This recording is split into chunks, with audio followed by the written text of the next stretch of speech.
अस्सलाम वालेकुम जी। खेलों की दुनिया से एक बहुत बड़ी ब्रेकिंग न्यूज़ निकल कर आ रही है। शोएब मलिक ने सानिया मिर्ज़ा को तलाक दे दी और पाकिस्तान की एक मशहूर अदाकारा सना जावेद से शादी कर ली। वाज़ेह रहे कि शोएब मलिक और सानिया मिर्ज़ा के दरमियान इख्तलाफात और तलाक की खबरों की अफवाहें दिसंबर 2022 में वायरल होना शुरू हुई थी, लेकिन इन दोनों की तरफ से कभी उसकी तरदीद या तस्दीक नहीं की गई।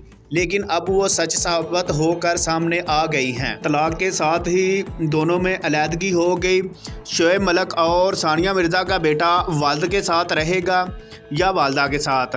तफसीलात के मुताबिक सानिया मिर्ज़ा की जानिब से शोएब मलिक से खुला लिए जाने के बाद दोनों खिलाड़ियों के मदाहों की जानिब से सवाल किया जा रहा था कि इनका बेटा वालिद की तहवील में रहेगा या फिर वालिदा के।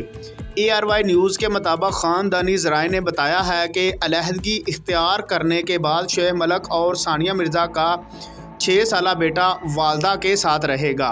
शोएब मलिक का बेटा इस वक्त भी अपनी वालिदा सानिया मिर्ज़ा के साथ है, जबकि शोएब मलिक और सानिया मिर्ज़ा के दरमियान बेटे की मुश्तरका कफ़ालत करने का समझौता भी तय पाया है। वाज़ेह रहे कि शोएब मलिक और सानिया मिर्ज़ा अलहदगी की तस्दीक हफ्ते के रोज़ हुई थी।